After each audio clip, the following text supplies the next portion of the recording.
Bienvenidos a la serie Lo que creía Elena G. de White sobre la reconciliación del pecador con Dios. Estamos en la sección número 6, correspondiente con el video número 7. La pregunta a contestar en esta ocasión es la siguiente. ¿Hay alguna diferencia entre la reconciliación de Dios con el hombre y la reconciliación del hombre con Dios? Entre los conceptos que manejan los proponentes de una reconciliación universal incondicional está el de que en la reconciliación del hombre con Dios puede haber o hay condiciones, pero no en la reconciliación de Dios con el hombre, puesto que lo único que se requiere para la reconciliación de Dios con el hombre es la muerte del sustituto, en este caso Cristo, y esa ya ocurrió. Dicho en otra forma, que para que el hombre se reconcilie con Dios se requiere del pecador algunas condiciones, pero para que Dios se reconcilie con el pecador no hay condiciones para el hombre, puesto que la condición única es la muerte de Cristo, y esa condición la cumple Dios mismo al dar a su Hijo como sustituto del pecador. Bien, ¿qué dice Elena G. de White al respecto? ¿Hay en sus escritos alguna diferencia entre la reconciliación de Dios con el hombre y la reconciliación del hombre con Dios? ¿O lo que se mira allí es que ambas reconciliaciones son la misma cosa o hacen referencia a lo mismo?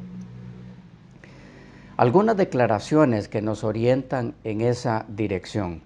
Leo de La Educación Cristiana, página 59. Dice: la reconciliación de Dios con el hombre y del hombre con Dios es segura si se llenan ciertas condiciones.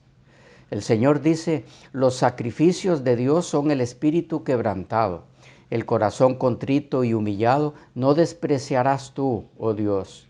En otro lugar dice: cercano está Jehová a los quebrantados de corazón, y salvará a los contritos de espíritu, porque el alto Jehová atiende al humilde, mas al altivo mira de lejos. 4 cosas que se destacan en esta declaración. Número 1. La reconciliación de Dios con el hombre y del hombre con Dios son una y la misma cosa. No hay ninguna diferencia entre ellas. Se refieren a lo mismo. Número 2. La reconciliación de Dios con los hombres y de los hombres con Dios requiere que se llenen ciertas condiciones. Número 3. Esas condiciones son el espíritu quebrantado, humildad en vez de altivez. Número 4. La reconciliación es sinónimo de salvación. Siguiente declaración. En Testimonios para la Iglesia, tomo 4, página 452. Dice: en las bendiciones que nuestro Padre Celestial nos ha otorgado, podemos discernir innumerables pruebas de un amor que es infinito y una tierna compasión que sobrepasa el amor suspirante de una madre por su hijo descarriado. Cuando estudiemos el carácter divino a la luz de la cruz, veremos misericordia, ternura y perdón mezcladas con equidad y justicia. Como el apóstol Juan, exclamaremos: mirad cuál amor nos ha dado el Padre para que seamos llamados hijos de Dios. Primera de Juan 3:1. En medio del trono veremos las marcas en las manos, en los pies y en el costado del sufrimiento que reconcilió al hombre con Dios y a Dios con el hombre. La misericordia inigualable nos revela un Padre infinito que mora en una luz inalcanzable y sin embargo nos recibe por los méritos de su Hijo. La nube de venganza que solo amenazaba con miseria y desesperación, a la luz reflejada de la cruz, revela la Escritura de Dios.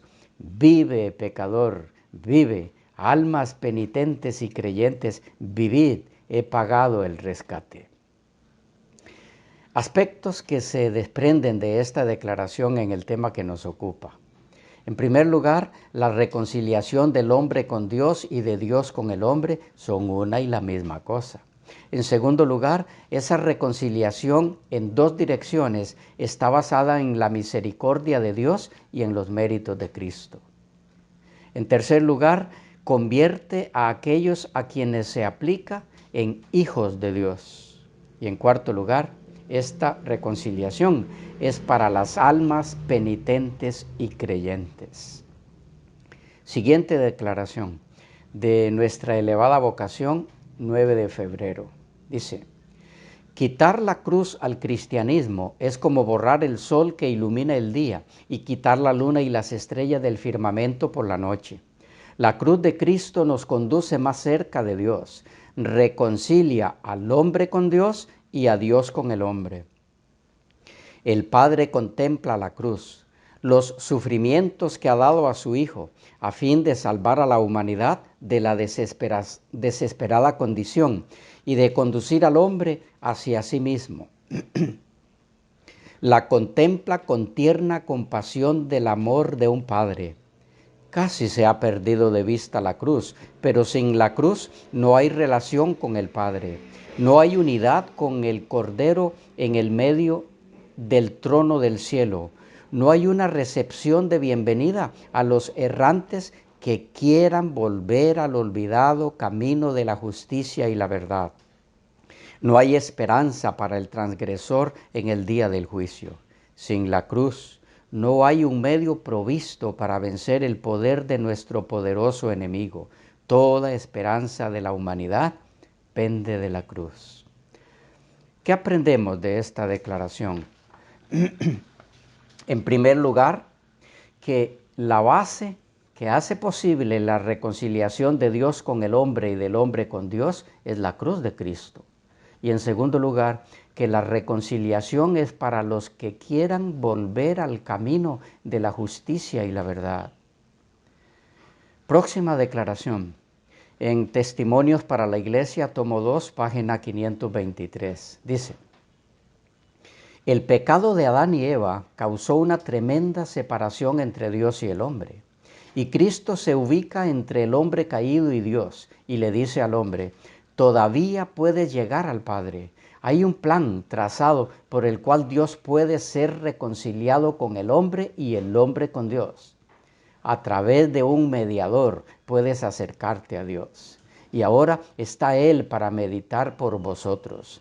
Él es el gran sumo sacerdote que intercede por vosotros. Y vosotros debéis venir y presentar vuestro caso al Padre por medio de Jesucristo. Así puedes tener acceso a Dios. Aunque pequéis, vuestro caso no es desesperado. Si alguno hubiere pecado, abogado tenemos para con el Padre, a Jesucristo el justo. Primera de Juan 2:1. Leí, decíamos, de Testimonios para la Iglesia, tomo 2, página 523. Elementos a destacar en esta declaración, empleada ya desde otra perspectiva en la sección anterior. Número 1, el plan para reconciliar a Dios con el hombre y al hombre con Dios es el mismo. No hay un plan para reconciliar a Dios con el hombre y otro plan distinto para reconciliar al hombre con Dios. Número 2, ese plan de la reconciliación es a través de Cristo como mediador y en su función de sumo sacerdote mediador, tema que tratamos ya en la sección anterior. En tercer lugar, del pecador para ser reconciliado con Dios y para que Dios se reconcilie con él, se requiere que en nombre del abogado presente su propio caso ante Dios para el perdón de sus pecados. La siguiente declaración, aunque empleada ya en la última parte de la sección anterior, es clave en lo que nos ocupa en esta sección, a saber, que la reconciliación de Dios con el hombre es lo mismo que la reconciliación del hombre con Dios. Así que la leeremos de nuevo. Joya de los Testimonios, tomo 1, página 484 y 485. Dice: Cristo, con su propia justicia inmaculada, después de derramar su preciosa sangre, entra en el lugar santo a purificar el santuario, y allí la corriente carmesí inicia el servicio de reconciliación entre Dios y el hombre. En esta ocasión, ha de recalcarse aquí que la reconciliación de Dios con el hombre se da en el lugar santo del santuario celestial. Sabemos también que dicha reconciliación continúa en el lugar santísimo, pero ese es otro tema, muy relacionado, por cierto, con nuestro tópico, pero que veremos en otra ocasión.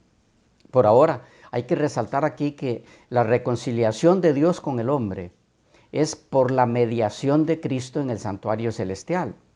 Y recalcar a la vez que, como ya se ha visto, lo mismo es con la reconciliación del hombre con Dios, lo que confirma que la reconciliación del hombre con Dios y de Dios con el hombre es una y la misma cosa. La única diferencia que hay entre la reconciliación de Dios con el hombre y la reconciliación del hombre con Dios es que mientras que una es posible por una de las naturalezas de Cristo, la otra es posible por la otra naturaleza de Cristo. Elena G. de White lo explicó así en Mensajes Selectos, tomo 1, página 320. La obra de Cristo era reconciliar al hombre con Dios mediante la naturaleza humana del Salvador y a Dios con el hombre mediante su naturaleza divina. Este concepto, aunque aparentemente fácil de entender, encierra profundidades insondables porque no es ni más ni menos que el tema más profundo de las Escrituras, la encarnación del Hijo de Dios. Lo que se nos dice aquí es que, por un lado, Cristo puede reconciliar a Dios con el hombre porque Él, Cristo, es Dios plenamente. Si así no fuera, si le faltara algo para ser plenamente Dios, no podría reconciliar a Dios con el hombre como mediador entre ambos. No podría mediar. Esto de paso nos lleva a un asunto extraordinariamente delicado y es el siguiente. Cristo no puede reconciliar a Dios con aquel que no lo acepta a Él, a Cristo, como divino, en su plenitud. Pero tampoco puede reconciliar con Dios al hombre que no lo acepta a Él, a Cristo, como plenamente humano. Esto porque es basado en su doble naturaleza existente a partir de la encarnación, que Cristo puede ser el mediador a través del cual se da la reconciliación de Dios con el hombre y del hombre con Dios. Dicho de otra forma, no puede ser reconciliado con Dios el pecador que rechace la divinidad o la humanidad de Cristo, entendiendo como divinidad Dios plenamente y como humanidad hombre plenamente. ¿Por qué es esto así? Muy sencillo.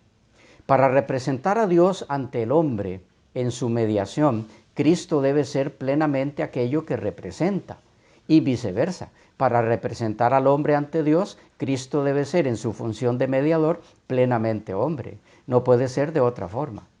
Claro está que plenamente hombre pero sin pecado. Esto porque nunca cometió ninguno. Él nunca pecó. Eso es lo único que lo hace distinto, diferente a los humanos caídos. Él no es diferente a los humanos caídos en el sentido de haber tomado una naturaleza humana no caída o caída solamente en cuanto a debilidades inocentes.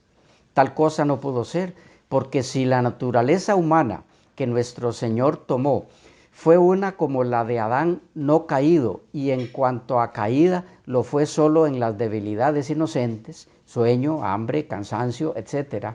Entonces, Él no puede representar a los humanos caídos tanto en aspectos físicos inocentes como en los morales y espirituales, como es el caso de todo ser humano después de la caída de Adán y Eva.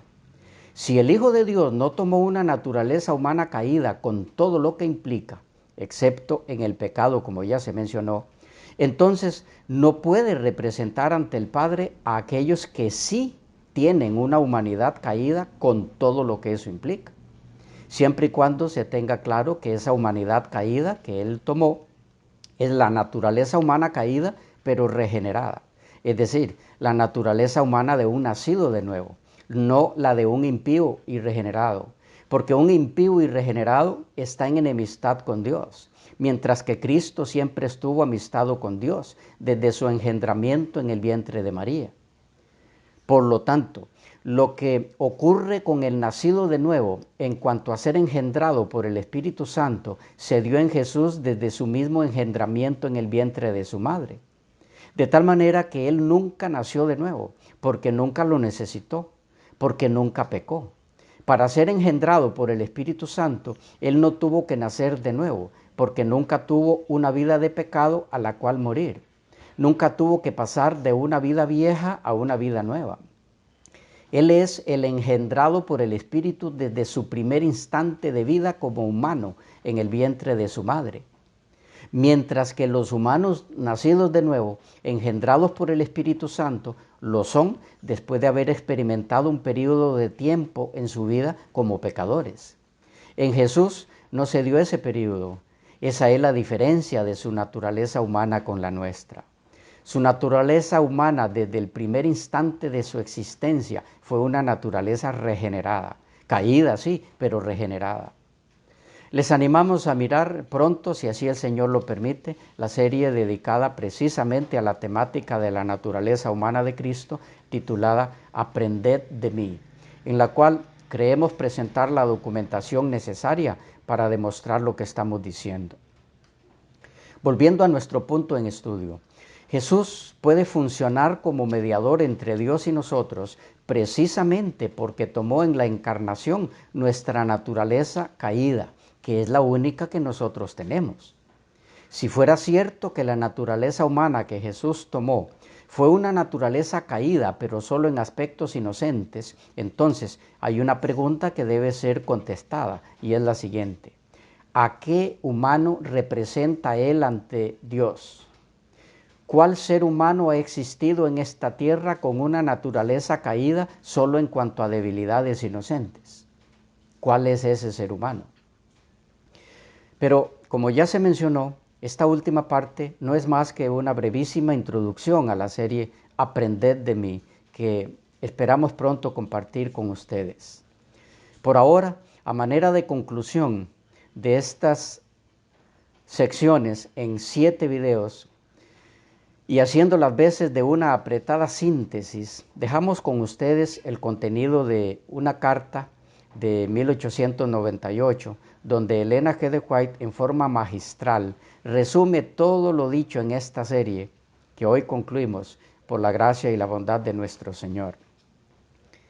Leemos de En los lugares celestiales, 11 de marzo. Dice así: me siento sumamente agradecida porque podemos confiar en Dios y Él se siente honrado cuando confiamos en Él y le llevamos todas nuestras perplejidades. Jehová el Señor no consideró que lo fundamental de la salvación se hubiera completado con solo proclamar su amor. Por su propio designio ha puesto en su altar un abogado revestido de nuestra naturaleza. Como nuestro intercesor, su tarea consiste en presentarnos a Dios como hijos e hijas suyos. Cristo intercede en favor de los que lo han recibido. Les da poder en virtud de sus propios méritos para llegar a ser miembros de la familia real, hijos del Rey Celestial. Y el Padre demuestra su infinito amor por Cristo, que pagó nuestro rescate con su sangre, recibiendo y dando la bienvenida a los amigos de Jesús como a sus amigos. Dios está satisfecho con la expiación hecha.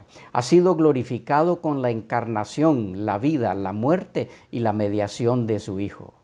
En el nombre de Cristo ascienden al Padre nuestras peticiones. Cristo intercede en nuestro favor y el Padre deja abiertos todos los tesoros de su gracia para que podamos apropiarnos de ellos y gocemos de ellos y los comuniquemos a otros.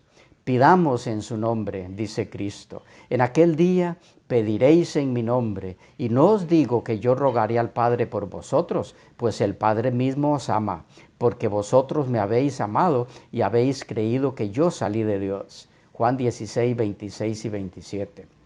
El hacer uso de su nombre da eficacia a nuestras oraciones y el Padre nos concederá las riquezas de su gracia. Así que pidan y recibirán, para que el gozo de ustedes sea completo. Primera de Juan 1:4. Qué misericordiosa condescendencia, qué privilegio. Cristo es el eslabón que une a Dios con la humanidad. Al acercarnos al Padre mediante la virtud de los méritos de Cristo, nos revestimos de sus vestiduras sacerdotales, nos coloca muy cerca de Él, abrazándonos con su brazo humano, mientras que con el brazo divino se aferra al trono del infinito. Con esto en mente, nos despedimos de ustedes deseándoles las mejores bendiciones y hasta la próxima serie o tema, si el Señor lo permite.